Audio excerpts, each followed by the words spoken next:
So up until this point, we've looked at the trig functions using x's and y's.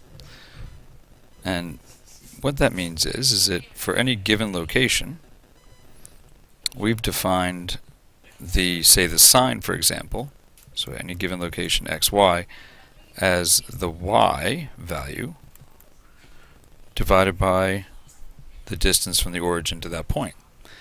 And the sine, so that would be the sine, and the cosine would be the x value, so divided by the distance or the hypotenuse of that triangle. So sine, for example, of theta would be equal to y over r, and so forth and so on. But we describe them in terms of y's, r's, and x's.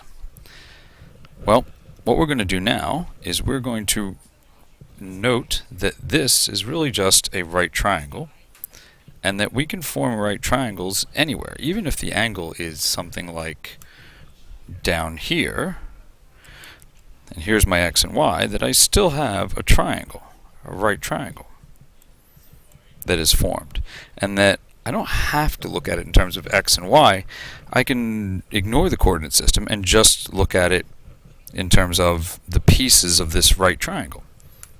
So instead of looking at it as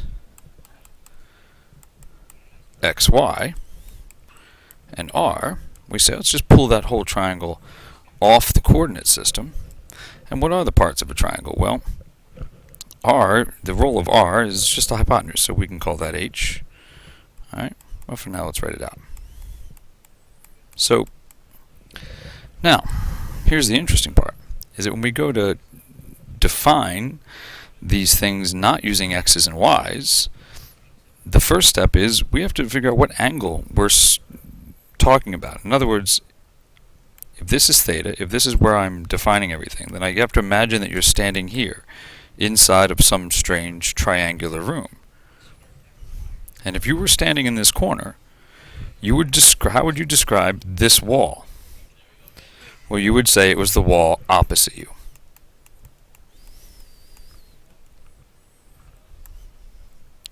The hypotenuse would always be the longest wall in the room, and it would always be opposite the 90-degree angle. And then the trickiest one to identify is the one right next to you that isn't the hypotenuse, and they call that the adjacent side. So now we don't have to define sine and cosine and tangent and so forth using x's and y's. We can use this naming system. But I warn you that you want to be careful here because, in fact, let me do this. Look at that. What if I decide this is the angle theta that I want to work with? If that's the case, well, the hypotenuse doesn't change.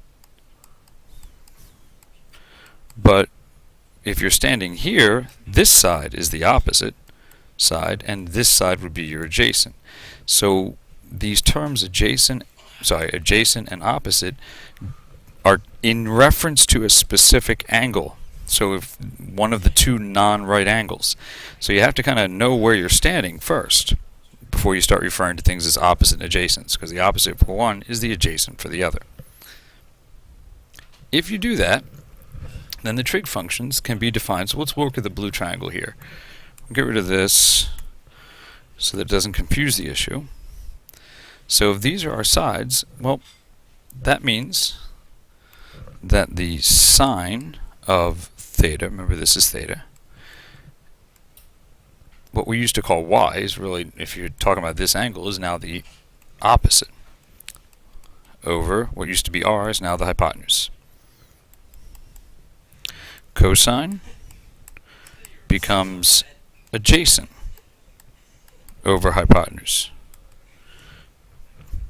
Tangent becomes opposite over adjacent. And if you look back, say, to this page, there we go, you'll notice that for this angle, y is the opposite, x is the adjacent, and r is the hypotenuse. So it's really the same thing.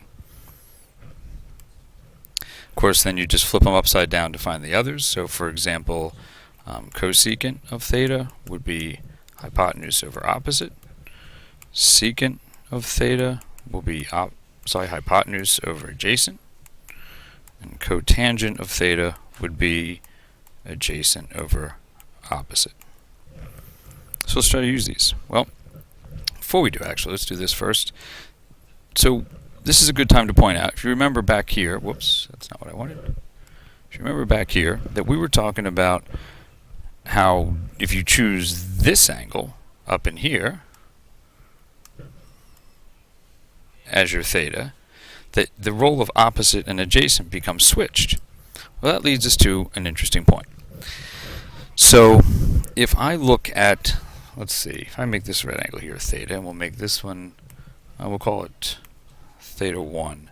We'll call this one theta 2. Now for both of them, this is the hypotenuse. It's always opposite the right angle. That does not depend on the angle, your frame of reference. But for the red, the opposite is this side. For theta 1, that's the opposite, and this is the adjacent. For the green, this is the opposite, and this side is the adjacent. So, try this out. What's the sine of theta 1? Okay, sine of theta 1 would be opposite over hypotenuse. What's the cosine of theta 2?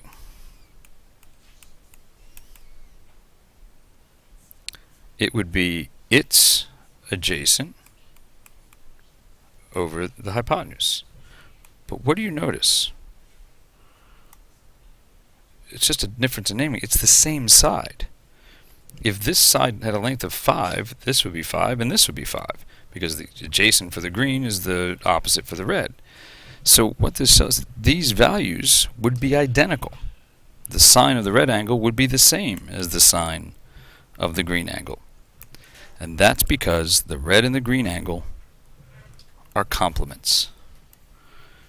They have to add up to 90 degrees because they're the other two angles in a right triangle. So theta 1 and theta 2 are complements. So what this means, they add up to 90 degrees. So the sine of some angle theta will always be equal to the cosine of its complement, which is 90 minus theta. That's why sine and cosine are called what they are, sine and cosine, because this relationship is true. That means that the secant of theta will equal the cosecant of 90 minus theta. They're also cofunctions, cosecant is c, which explains why they're named like they are. And the tangent's cofunction is the cotangent. That would make sense, because the tangent is opposite over adjacent. Well, if you flip it, 90 minus theta, my fault, there we go. Well, by going to an angle's complement, you switch the roles of opposite and adjacent. So even though it would be adjacent over opposite, you switch the roles, so it would also go back to being the same two numbers over each other in the same order. So that explains why they are cofunctions. So cofunctions, an important point here, is the sine of one, for example, the sine of an angle is equal to the cosine of its complement. And by the way, you could write that this way as well. The cosine of some angle is equal to the sine of 90 minus that angle. Just to prove the point, or grab your calculator if you like. If we do the cosine of 15 degrees, we get a number. So we go 15 cosine, all right, 0.966. And then if I find the sine of 75 degrees, 15's complement, right? So if I go 75 and I find the sine, it's the same number, 0.966. Okay, so cosine of some angle is equal to the sine of its complement, of that angle's complement. Okay, so using the values, the definitions we talked about, So they want us to find the sine, cosine, and tangent for theta. So we're standing in this corner. That makes this the opposite, this the hypotenuse, and this the adjacent. And that means the sine of our angle is going to be the opposite over the hypotenuse. Oh, this leads me to another point. We should bring this up now before we go any farther. Helping you to remember this is something that actually I never heard about it until I started teaching. But helping you to remember this is this.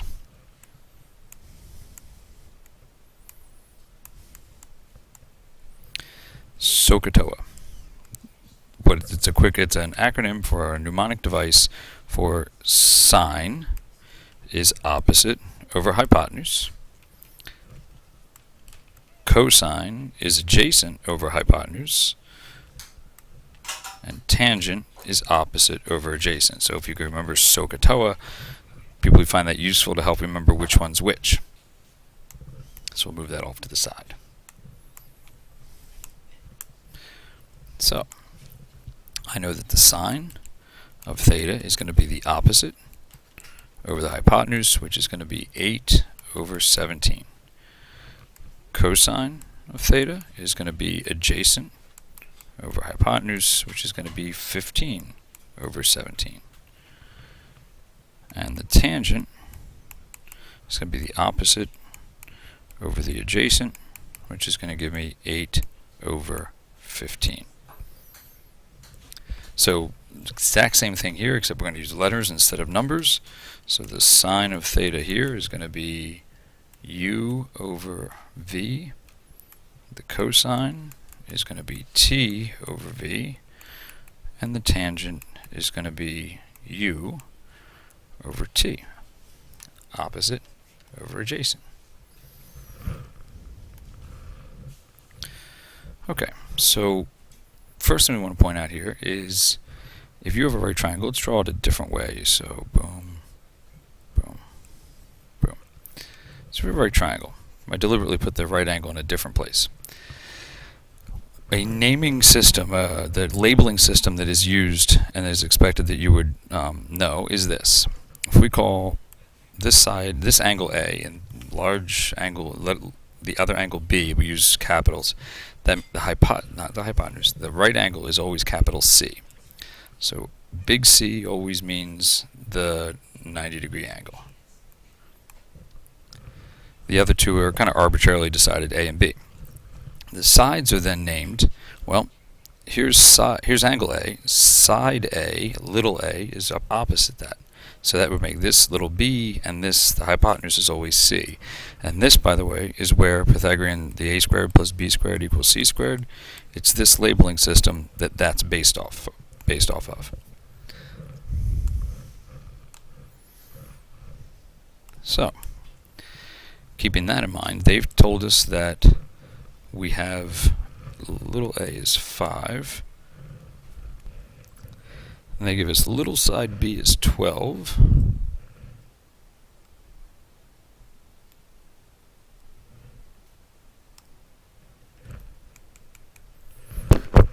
So we'll use the Pythagorean theorem to find c. That's not an issue. So for example, the 12 squared plus the 5 squared equals c squared. So I got 144 plus 25. Let's see, that's going to be 169 equals c squared. Take the square root of both sides. And I believe the square root of 169 is 13. So I have that. And now I want to find angle A, for example. It doesn't matter which one we choose, I'll go with angle A. Now, you could use really any of the trig functions you want now, but I would suggest using the tangent. And the reason is this. Is if you use sine and cosine, they're going to involve using the hypotenuse. And I'm sure I got this right, but if you were doing a test and you didn't get this right and then you used it, you would just compound your mistake. But this and this were givens. So for angle A, opposite and adjacent are the two things that I have. So I think of opposite and adjacent, I think tangent. So the tangent of angle A is 5 over 12. Now, when you're missing an angle, here's what you're going to do. You're going to find, let me see if I check this out. Yeah. Do they want it for angle A and B? They want it for B. Okay, we're going to finish this one and then we'll go back and do angle B. So when you're missing the value of an angle, wait a second. You know what? They don't even want the value of the angle for this one. Okay, that's something we're going to learn to do very quickly in another slide or two, but okay, we'll wait. I'll show you how to do that in a minute. All they want are the 6 trig functions. So the sine of B is going to be, now let's say for B, this is the opposite, and this is the adjacent. This, of course, is still the hypotenuse. So the sine of B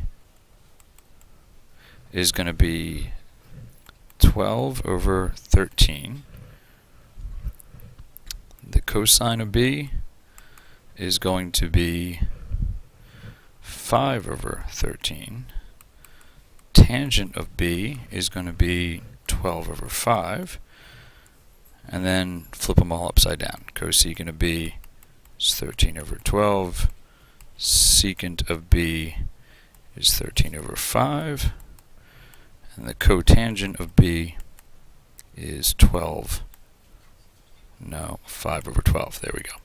And I'd like to take this moment also to point something else out. The drawings in any test or problem or anything you see in a math class pertaining to trigonometry, the drawings are not to scale even remotely. I mean, look at this problem. I ended up with a 12 here and a 5 here. Now, this side looks the same length or longer than this one. It doesn't matter. It still gives us relative position. So don't expect, if you get a test question and the triangle, the right triangle looks like this, that doesn't mean that this side is necessarily longer than that side. It doesn't have to look that way for us to figure out opposite and adjacent. So you'll find that drawings are not given to you to scale. So be careful of using that. Okay, some special right triangles. So the 30, 60, 90. What's going to happen here is you're going to be expected to know for a typical 30, 60, 90 triangle, you're going to be expected to be able to come up with the sine, cosine, and tangent for that out of memory, basically. Or memorize a couple things and recreate it. But regardless, it's got to come out of your head. It's not something you're going to have a calculator to use or so forth. So these are values that as you proceed in trigonometry, you're going to be expected to know. So here's where it comes from. 30, 60, 90. Start with a equilateral triangle. That means 60, 60, 60. That means all the angles are the same as well. And then what we do is we drop a vertical line here, straight down, and bisect that top angle, like so. So that makes that a 30-degree angle here and a 30-degree angle here. Now, if I call, let's see, I just call this side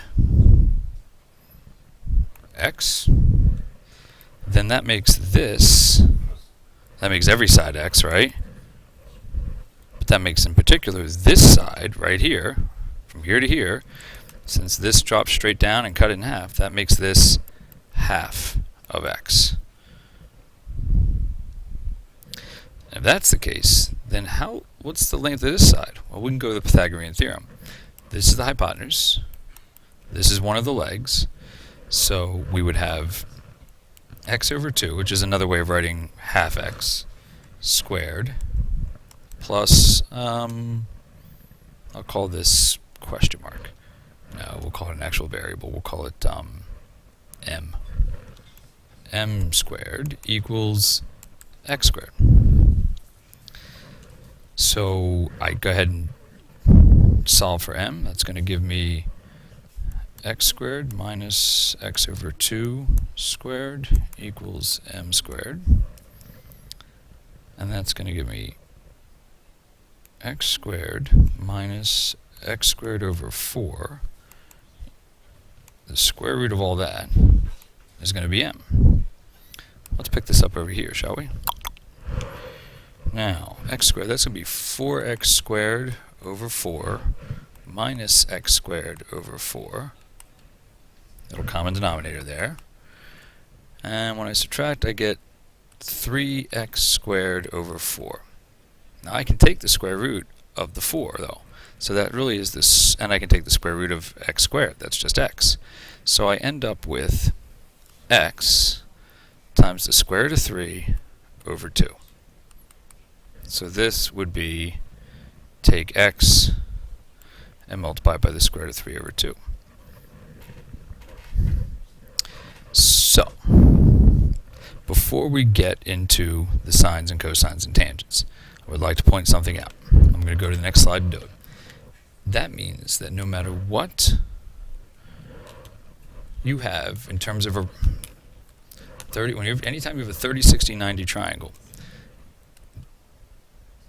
the hypotenuse, if you started with the hypotenuse, you would cut it in half to find the short side and multiply that hypotenuse by the square root of 3 over 2 to get the other side. Because notice, it doesn't matter. Any x you put in there, this side is going to be half of it, and this has to be square root of 3 over 2 times that. So one way to look at it is if you have a triangle that you know is a 30, 60, 90, then if you know that the ratio, if you start with the long side, so that's the hypotenuse, that the short side is going to be half of that, and that the leg is going to be square root of 3 over 2 times that. There's another way to look at this, though. This is actually the way I tend to look at it. What if, instead of, so same 30, 60, 90, another way to look at the exact same situation, I'll use a different letter, I'll use P. So let's say you know this side is P. The little side, to me, things are a little easier to do when I hinge them off the little side. If you start with the little side, that means the hypotenuse, the biggest side in the triangle, is always going to be double that. And if I start with the little side, then it's going to be square root of 3 times that side to get me that, to give me the other leg. So it's a couple different ways you can look at it. If you start with the hypotenuse, it's going to be half of the hypotenuse to get there, and square root of 3 over 2 to get that one. If you start with the little leg, it's going to be multiplied by the square root of 3 to get the other leg, multiplied by 2, or double it to get the hypotenuse. And that's a set of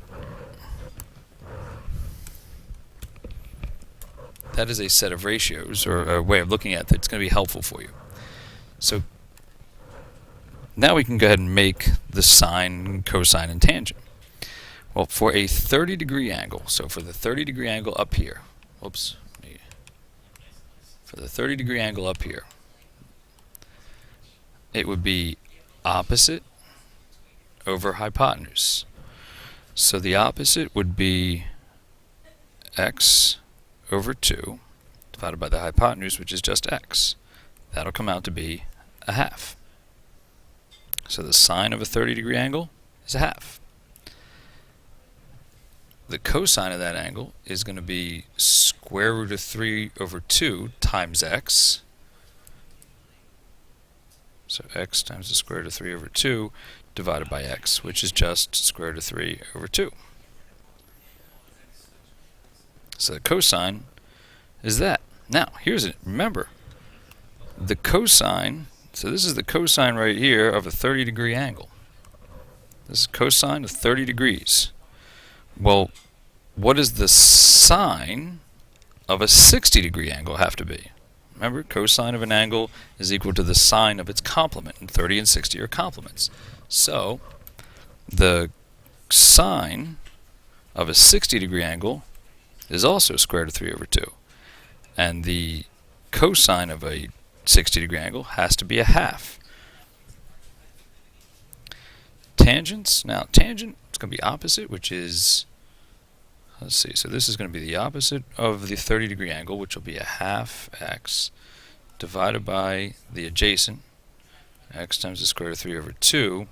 X's cancel, and you'll end up with a half divided by square root of 3 over 2, which is going to equal a half times 2 over square root of 3. 2's are going to cancel. You're going to get 1 over the square root of 3. Now, in the math world, we have to rationalize that. So we're going to multiply top and bottom by the square root of 3, which is going to give us square root of 3 over 3, which is the way we're supposed to write that. But since tangent and cotangent are reciprocals, the cotangent then is just going to be, let's see, this was the tangent. If I flip it, it's just going to be the square root of 3. And the tangent of a 60-degree angle is going to equal the cotangent of a 30, so that's square root of 3. Think of reciprocals of each other. So, and we can flip all the others as well. This will be 2. This will be 2 over the square root of 3, which is going to be 2 square root of 3 over 3. That means this is going to be 2, and this is going to be 2 square root of 3 over 3. And this will be square root of 3 over 3. Particularly the sines and the cosines, you're going to want to commit those to memory. Sines, cosines, tangents, really. Alright. Slightly easier relationship is for 45, 45, 90, because in that case, for example, if I start with, let's start with the leg. So let's say call this x and this x. What would this be? What would be a way of describing your hypotenuse in terms of x? Well, h squared would equal x squared plus another x squared. H would be the square root of 2x squareds, but that would be just, because we can take the square root of x squared and get x times the square root of 2. So if you know the legs, either one of them, because they're the same, 45, 45, if the angles are the same, these two sides have to be the same, the two legs. That makes, if you know one of those legs, obviously you know the other, and the hypotenuse will be just take that value times the square root of 2. Of course, if you want to go the other way, let's say in a 45, 45, 90, I know the hypotenuse. Well then, each leg is going to be that divided by the square root of 2.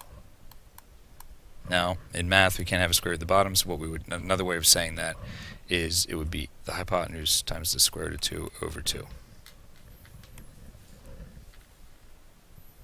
So if you know the hypotenuse, you get the leg by multiplying by square root of 2 over 2. If you know a leg, you multiply by square root of 2.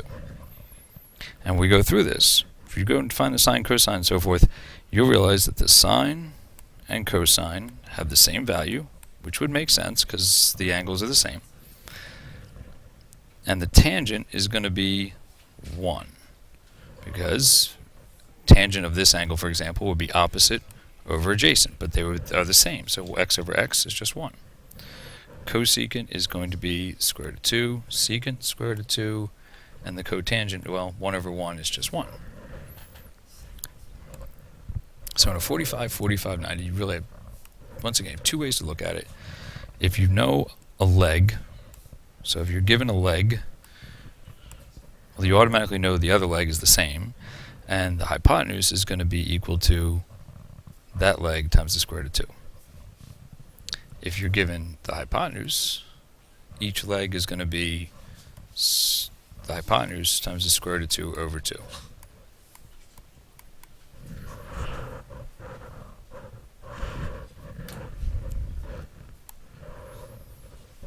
So cosecant of 60 degrees. Well, this is where I go back and I say, alright, so I got a 60-degree angle, 60 degrees, cosecant. I'm really thinking in terms of sine of 60, and then I'll flip it.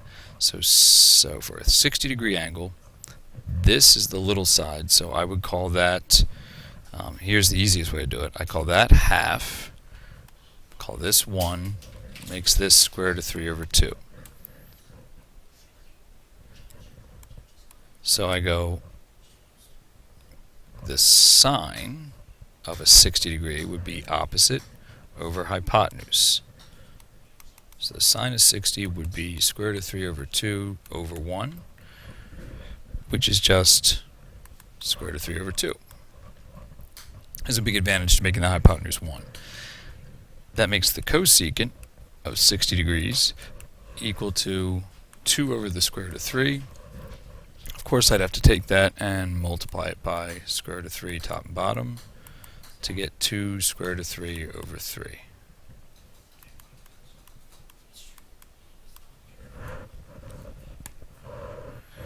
Okay, so I have a 45, 45, 90. I'm going to start with the side I know. That means this has to be the same, because the two legs have to be the same. How do I get to the hypotenuse of a 45, 45, 90? I multiply this, one of the legs, by the square root of 2. So r, we got p. P is just 33. R is going to be 33 times the square root of 2. Now we're going to look at the red triangle. I now know that this side is 33 times the square root of 2. Now, getting from here to this side, I'm going to divide by the square root of 3. It's probably the trickiest one to do. Q, because normally if I go from the little side, I want to multiply by square root of 3, but here I'm going to divide by the square root of 3. So I'm going to take 33 square root of 2 divided by the square root of 3, which means I have to multiply top and bottom by square root of 3, which is going to give me Q equals 33 square root of 6 over 3, which is going to reduce to 11 square root of 6. So I get Q. So the trickiest part of that is going back to, let's look at this. If you know, if you had this and you had to get back to this, you would have to divide by the square root of 3 to get to P. So if you had, so another way, if you really want to look at it, we could do it this way. Let's say, let's call this N. If you knew the long leg in a 30, 60, 90, this would be N divided by the square root of 3. And then we would double that to get the long side, so it would be N would be 2 over square root of 3. I won't rationalize here for now, but you get the idea.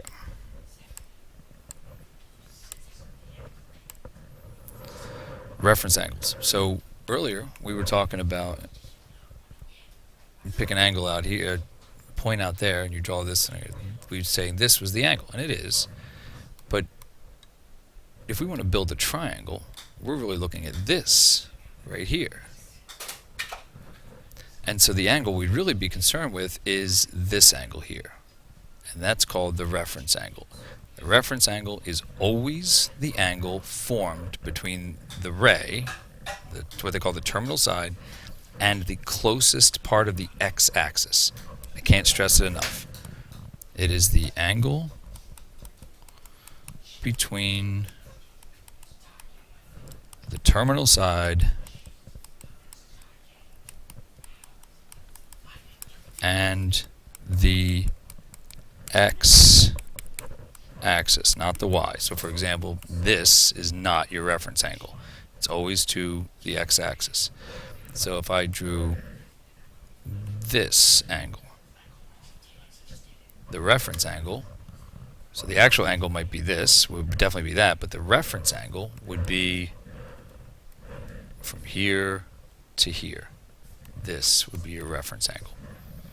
So let's look at these two possibilities as an example. Let's say this was, let's say this green angle here was 160 degrees, 150 degrees. So if this was 150 degrees, the reference angle would be 180 minus 150, or 30 degrees. So a 150 degree angle is going to have a reference angle of 30 degrees. What about the blue angle? Well, let's say it's 285 degrees. What would its reference angle be? Well, it would be 360 minus the 285.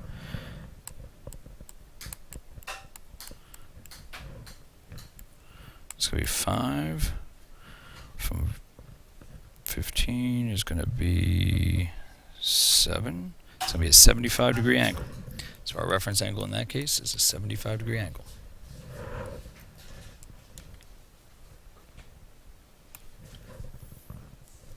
Alright, so 106, I can't do it without sketching. 106 is going to be just past 90. So if this is 106, its reference angle would be this. So I need to do 180 minus 106. That's going to be 74 degrees. Is my reference angle. Negative 105 is going to be down about here, because you go in the negative direction just past 90. So that's negative 105. Once again, it's going to be 180 minus 105 will give us our reference angle, this angle here. So that's going to be 75 degree reference angle.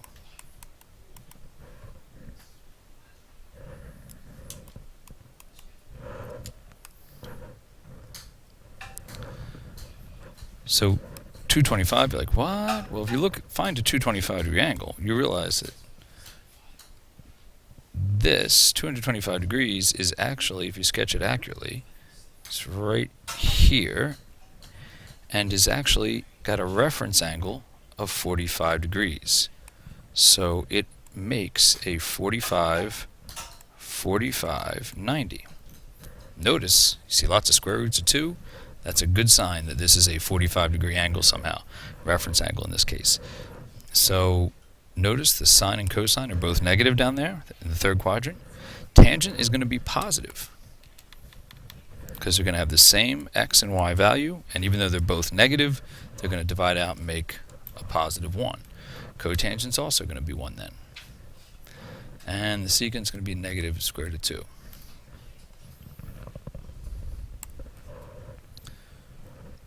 So 135, well, that's going to be here. It's going to be another 45, 45, 90.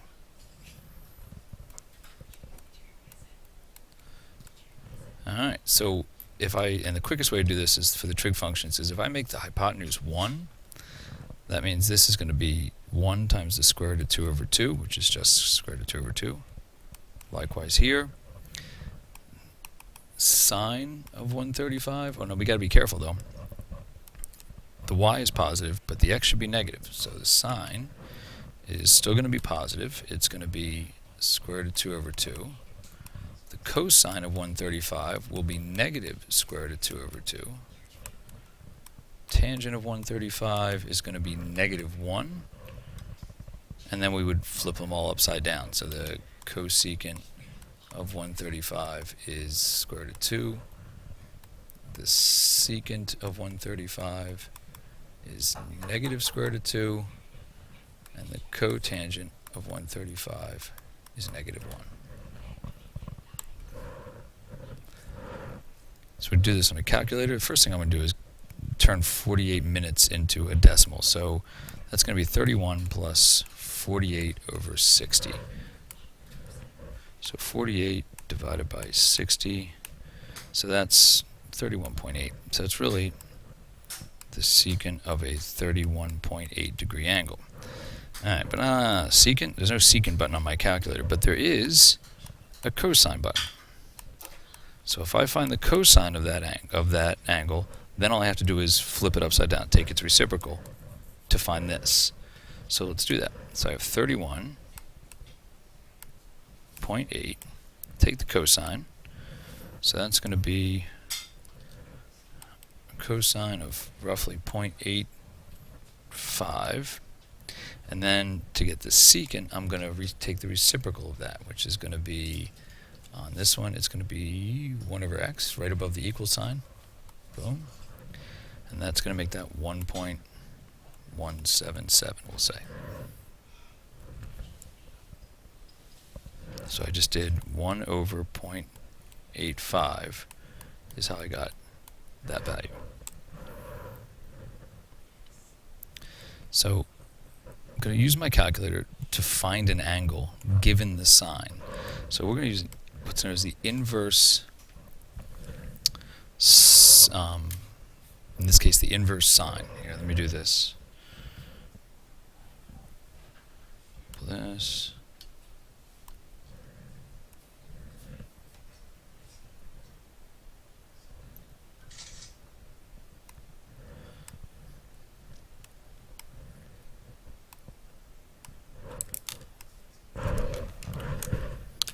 So looking at our calculator, you're going to find a second button or an inverse button. So when I type this button and then the sign, it will find me the inverse sign. So in other words, I'm going to find what's called the inverse sign of 0.683898886.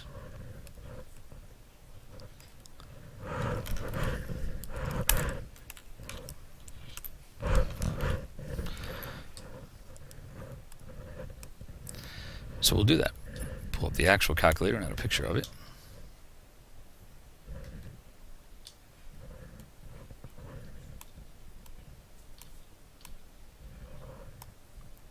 And do, in this case I had to put the number in first, 0.683898886. Do inverse. Notice the change goes sine, and then the angle itself is 43.1 degrees or so.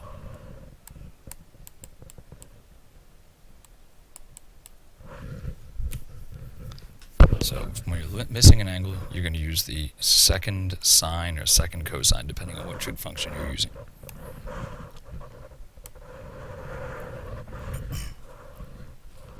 Okay, find all the values. Okay, so these are tricky questions. What we're going to do is this. We're going to, for me, I always start with a drawing. I see square root of 3 over 2. I'm thinking it's got to be a 30, 60, 90. And the x is the bigger leg, because remember the two legs in a 30, 60, 90 are a half, and square root of 3 over 2 are the way they, so the x cosine is going to be the bigger one. So it's going to be, and it's positive. So we're talking longer leg, little leg, and then hypotenuse. So in other words, it's a 30, 60, 90 oriented that way. This would be, if this was 1, this would be a half. This would be square root of 3 over 2. Now, this, though, is just one possibility, because there's another place that the x is positive. Notice this is a positive value, and that would be down here. Those two angles, 30 degrees and 330 degrees, would both have reference angles of 30 degrees and both have positive, right, positive cosines. So the two angles in question are 30 degrees and 330 degrees. Let's try another one. So square root of 3 over, okay, cotangent is a square root of 3 over 3. Nah, that's a little bit tricky. That means your tangent is just square root of 3. I can go back and look. It's definitely a 30, 60, 90. There's no shame in this case of going back, particularly since it's new to you. Saying, alright, so when is the tangent positive and equal to the square root of 3? So I got square root of 3, or the square root of 3 for the tangent occurs at a 60 degree reference angle. Or, they gave us the cotangent is this occurs at 6. So we have a 60 degree reference angle. The tangent's positive. Now, tangent is positive.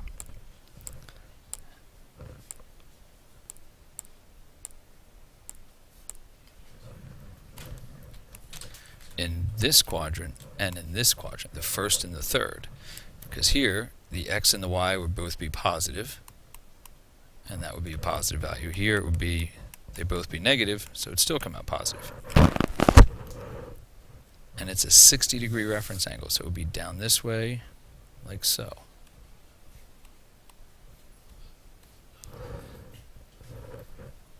That means, but there's another place that would occur. That would be up here. It's the other place where the tangent's positive. 60 degree reference angle. And so those two angles are, well, this one's easy. It's 60 degrees. The other one is 180 plus another 60. So the two angles are 60 degrees and 240 degrees.